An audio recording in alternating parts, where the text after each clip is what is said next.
apparently, is the amount PSG are willing to spend on Neymar.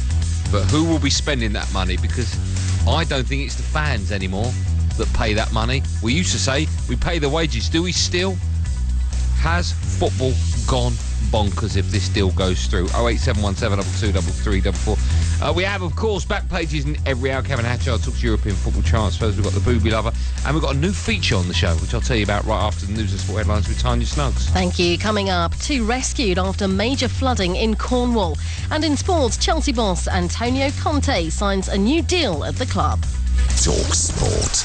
Good evening. A major incident has been declared in Cornwall after flash flooding hit the coastal village of Coverack. Both roads into the village have been blocked and around 50 properties are underwater. Zoe Holmes is the manager at a local hotel. She describes what happened. We started off with ginormous hailstones, and then the heavens opened and floods of water everywhere. It was almost like a tsunami in reverse, and just torrents of water coming down the hill. At least 2 people have been rescued by helicopter. An influential Tory MP says cabinet ministers should lose their jobs if they continue leaking information to the papers. Theresa May has told her top team to end the carping and backbiting and show strength and unity. There's a warning: inmates in many jails are being kept in appalling conditions with not enough staff to maintain order. The prison's watchdog says drugs have been a major factor in declining safety standards in England and Wales. A construction worker has died after an old church collapsed next to a railway line in Cardiff. It's understood the building was due to be demolished. 2 other workers were slightly injured. And Ronaldo's confirmed he's going to be a father for a 4th time. When asked by a Spanish publication if the Real Madrid star was happy about having another baby on the way, he replied, yes, very. He's been dating model Georgina Rodriguez for around a year. Talk Sport weather with ATS Euromaster. Relax. With an aircon recharge for just $47.99, you're in good hands. Thundery rain or showers for the north and Wales overnight, but mainly dry but humid elsewhere across the UK, and the low 14 Celsius. Talk Sport. Sports update. Chelsea manager Antonio Conte says he's very happy to have signed a new 2-year deal at the club. The Italian, who won the Premier League title in his debut season, had been linked with a return to Serie A with Inter Milan. Joe Hart says he's always loved West Ham after he joined the East London club from Manchester City on a season-long loan. I've always loved playing against West Ham. You know, you've moved into the Olympic Stadium, you've got Slavan in charge, who I've spoken to and always enjoyed as a manager. Obviously know what he did with £1 more than the current transfer fee world record of Pogba to United. Well, it's going to happen one day, isn't it? Yeah, but not this day, surely. It's way too soon, isn't it? What's happening? What's happening with football? PSG, they are funded by huge financial backing. Of course, we know all about their history. It's not too dissimilar to Manchester City. They have very deep pockets, as they've proven already. They want to make a statement. They are playing, of course. Then, if you're playing in the French league, you have to offer something a little bit more than. Listen, he's leaving one of the best leagues, if not arguably. Some people won the best league in the world, La Liga. But of course, it's an inferior league, the French league. So you have to do something, offer huge sums of money to convince you. Over £200 million. That's an astronomical amount of money. But, you know, in today's market, if you think about what could happen over the next 5 to 10 years, if he were to stay at PSG or wherever he goes, let's say he goes for 200,000, he's there 10 years, it's only £20 million a year. You mean 200 million? 200 million, yeah. It's only 20 plus million wages, pounds. plus wages. Plus wages, that comes with it. But last season, we made the point last night, West Ham paid for 3 players for one season's loan, £11 million. And I think they're combined... one goal between the 3 of them. Yeah. They didn't play many games at all. So that's actually, when you put it like that, actually could work out. I hesitate to say the word bargain because £200 million is not a bargain. You're paying full price, but it may turn out over the course of that contract, if he does go, actually over 10 years it's not as much as you think. But do you not think that football is starting now to lose touch with reality? The everyday fan on the street that supports their club through thick and thin, you know, they can't have a connection with the footballer anymore like they used to do. Certainly, I get tired of this. The same conversation. Because football. But why do football fans feel that they need a connection to the club? Because why? Because it's a working man's game. Well, it used to be, and yes, But that's what it was built on. Well, it was built on that, but it's now business. It's now been taken over. The football fan, years and years ago, when I used to go, and when I grew up watching football, the fans through the turnstiles were the ones that made the club, that paid for the club, that paid the players' wages, that kept that club afloat. That they are now, compared to what goes on around it, whether it be sponsorship, TV money from abroad, they're no longer the ones that keep football going. They're no longer as important to the clubs. They're not. Listen, they are because of the money they're bringing. No one's going to turn down £2-3 million, whatever it is, to go on a match day. But the reality is, the billionaire owners now run the football clubs the way they want to run. They don't rely on the fans. They don't need that money coming in on match days. But without the fan, the club is nothing. Do not forget that. Well, to a point, I agree with that. Well, I'm sorry. Not to a point, Jay. It's all about the fans. It always has been. It always will be about the fans. Don't ever forget that. But not necessarily the ones that just... It used to be about just the ones that turned up. It's no longer about that. Manchester United's fan base, I keep being told, we got the biggest support around the world, we got millions. And only 75,000 turn up at Old Trafford every 2 weeks, okay? I know that's a lot of fans, but the reality is the Manchester United's global brand is the reason why you're one of the biggest clubs in the world. It's got nothing to do with the 75,000 fans. But if those 75,000 don't turn up every week, the stadium is empty. Well, that's ugly, yes, of course. But so it is about the fans. Okay, let me ask you this. On your list of most important things to football, I put fan, and I'm not just saying this to create an argument. I genuinely feel that football dies when the fans stop going, right? So I put fan... Football fan, common day fan, I put that number one on the list. Where do you put that? No, the foreign fan is now more important. Sorry, I'm sorry to say this. Reality is the foreign fan now put more into football clubs than the fans that rock up through the turnstiles. Just say that again. You think the foreign fan is more important? Well, no, financially. To the football clubs. To the club. They are. I don't want to put words in your mouth, but you're saying to the club, the foreign fan is more important to the club. If Manchester United's... Let's say, for the sake of this argument, Manchester United only got 40,000 through the turnstiles. It wouldn't bother them. What with the 75,000 seat stadium? So half of it empty. If half of it was empty, Manchester United's brand it would look ugly on the TV. I totally agree with that. You cannot have empty stadia. You cannot have that. Then you know the fan is number one. But not the fan in this country anymore. And the billionaire owners, they don't. I mean, look at PSG. Who are PSG? What? Come on. The PSG fans that turn up every single week or the week, 2 weeks every 2 weeks, they're not the ones funding this. They're not it's the billionaire owners that are coming in. They're not funding it. But without the fan, Jay, be it PSG, be it Man United, or any club, high or low in any league, they are the most important thing to football. Let's not forget that. They are to a point, Andy. No, Jay. I'm sorry, but the reality is that more money comes in now from overseas because and TV and the Sky Sports subscriber. You and me sitting at home watching the games on TV that we don't go to. We pay the money. We pay the money. Yes, you need the fans, you need the passion, you need the atmosphere, you need all of that. I totally agree. But you can't sit here and tell me now that those fans that rock up they don't keep football afloat. They do. I still. No, not actually. They don't. Jay, they still pay the wages. Football. They don't. Jay, they don't. do. They don't. They do because as soon as you take the football fan away, the everyday. As soon as you make football just for ABC One adults or even AB adults, so you just get corporate people going to games. But that's what you get already. No, but hold on. As soon as you start filling out stadiums where the pays his money, gets his burger, pays for the programme and watches the game. Chris is an Arsenal fan. He joins us first up. Chris, good evening. Evening, guys. Right, Andy, I hate to say this, but I agree with Jason. You should hang your head in shame, Chris. It pains me to say it, but what he's saying is true. That, football owners, the only thing they're interested in are the TV companies and how much revenue they get off of them, and the foreign fans. Look at my team, for prime example, Arsenal. If they were worried about the fans that went through the homegrown fans that went through the gate, why are we playing the other side of the world friendlies? Yeah, but Chris, I hear what you're saying, and to a point, I agree.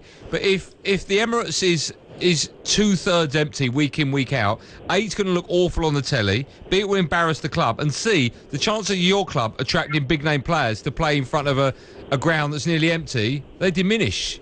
week on week. The paying football fan through the turnstile, I think, is now as important as he's ever been, Chris. Yeah, full stadiums off the atmosphere, but do you think football owners are that worried whether the ground's half empty or half full when they're getting hundreds of millions from Sky and BT? Yes, I do. Revenue from what? I do, because I'll tell you why. Because it all might be very well for them to take the money now, but if that trend carries on over the next 2-3 years, that money will go down. It won't go up. What Chris. trend? What trend are you talking about? Chris just said, do you think owners... Thanks for your call, Chris. Do you think owners will be... Keep Chris there. Okay. Sorry, just want to ask Chris a question. Chris?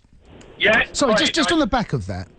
You're an Arsenal fan, and I'm pretty right, I'm sure, in saying last season, towards the end of last season, Arsenal played a home game that was... I'm pretty sure it was on telly, might have been a night game as well, that was nearly a third empty or a quarter empty. But the official attendance went out as capacity. Do you remember that game? Yeah, Okay. Because that's to do with the season ticket. Right, okay. And that's where Chris is right, is that if they get the money through the turnstile and those season tickets don't turn up, no football club's going to care. If someone's paid for that seat and they're not using it, they're not going to care. It's when they don't pay for that seat and then it looks bad, that's when they'll start to care. But do you not think, Chris, I'll ask you, do you not think that it's all very well that they've taken the money for the season tickets, but then the following year, less people will buy them? That's the trend that will carry on. And eventually you will have half-empty stadiums without people having bought tickets for them. That is when the problems will start, Chris.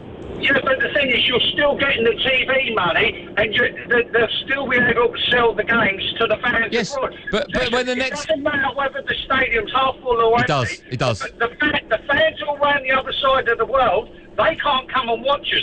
They can only watch us on TV, which is pay-per-view and things like that. They pay their subscriptions. They don't care whether it's half full or not. But the owners will still get the revenue. Yeah, but when the next negotiations come round for the football deals, it will be less. Believe me, it won't be more. But hold on. There's not a Premier League game that isn't nearly a sellout. When's the last game you heard? Yeah, but my point is, that's why, Jay, the fan is still number one. No, but what I'm saying, because without that fan, then you get problems. But you've just agreed with me. No. What I'm saying is there is no trend.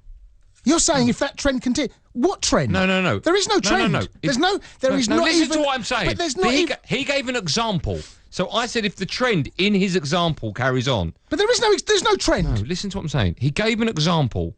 He said in a few years' time, if stadiums were half empty, people wouldn't mind. Ain't going to happen. No, I know, but it's not going to happen. No. I'm answering your last question of what trend. No, but... If that trend, his scenario, if that trend continues... But that trend, there is no sign of football slowing down. There is no sign of... But what I'm saying is, as soon as it does, if it did, the football fan is the most important thing. You're saying he's not, and I'm saying he is. But it's not going to happen. Well, you don't know that. No, Let's we do Michael. know that. Let's the last 15 years tells me that ain't going to happen. Michael, good evening. Hello, good evening, guys. Hi, good evening, Jason. Good evening, Andy. Off you go, pal. Andy, I'm absolutely shell-shocked. Sorry, Jason, what you've just said there. The football fan's not the most important thing about anymore. No, sorry. Sorry, mate, I can't believe what you just said there, because at the end of the day, OK, it's going a little bit corporate. You'll get corporate boxes. I'm a season ticket holder at West Ham. We sold 52,500 season tickets, real fans, this season. So...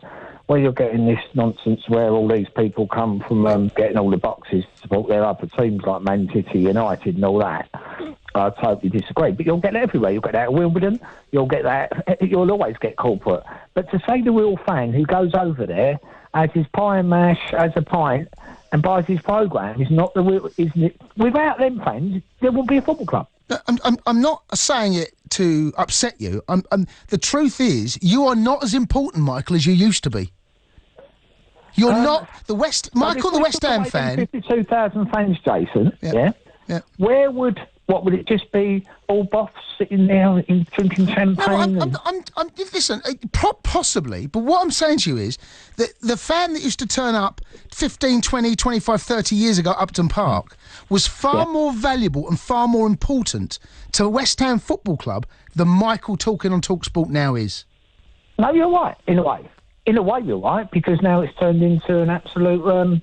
since the Premiership come out, it's turned into a business more of a football match. But the football fan is the most important person. No, but you're just another fan. You're just a number, Michael. The fans outside What do you mean of just a number? The fans that live out in Mumbai, that live out in Dubai, that live out in America, Australia, out in Poland, out in Denmark, Iceland, Brazil, wherever, they watch Premier League football. They are the ones that are bringing in huge amounts of money. And do you know what, Michael? Every single football fan that's got a Sky or BT subscription, they're more important than you.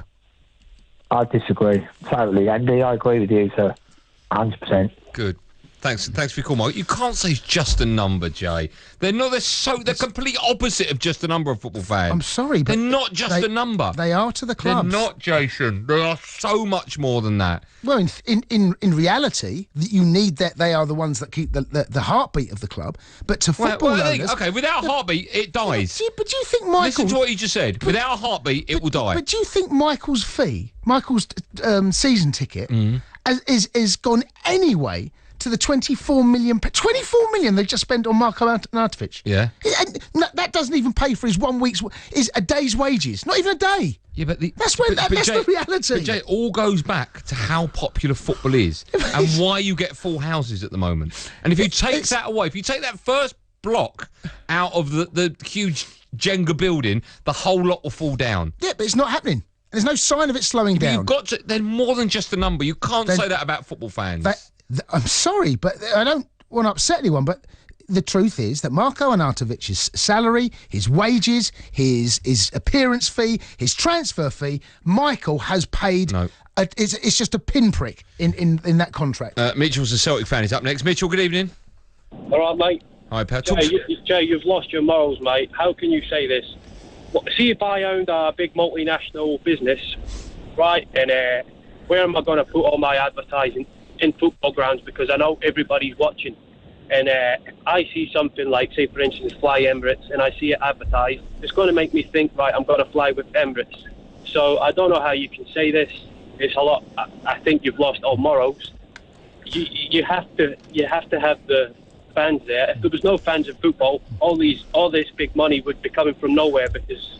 Michael, why do you think there's not big advertising in snooker or that? Because nobody watches snooker. You know what I mean? Well, you are wrong. Over 300 million people watch snooker. But Michael, I'm so glad. Okay, Mitchell. Sorry, I'm so glad that you phoned up tonight because you are going to be Exhibit A. Okay, you are a Celtic fan. How many fans do you get going through the turnstiles at Parkhead every single home game? I don't know. Maybe 20,000. 30,000? About 55, isn't it? Unless it's a big game. Isn't it 60,000, isn't it? Yeah. Isn't it? I mean, I keep getting told it's a sellout at Celtic Park, isn't it, no?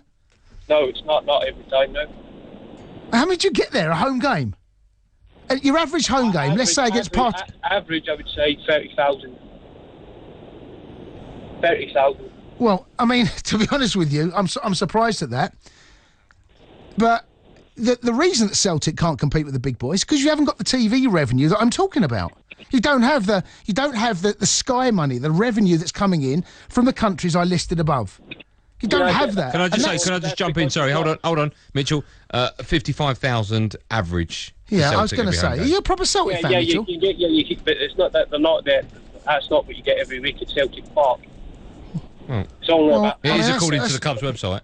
That's why we don't get big advertisement. But do you think... Sorry, Mitchell. Do you think that people advertise around the grounds for people like you to turn up and look at them? You're there to watch the match. The advertising goes round the boards for the TV companies. It's nothing to do with the fans in the ground.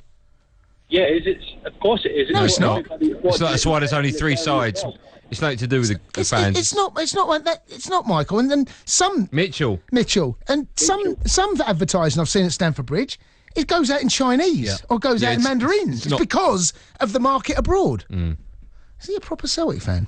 Well, mate, according to you, he's just a number. Michael. Mitchell. Sorry, Mitchell. Sorry. 08717 22 Someone come on National Radio and talk sense to Fun Boy.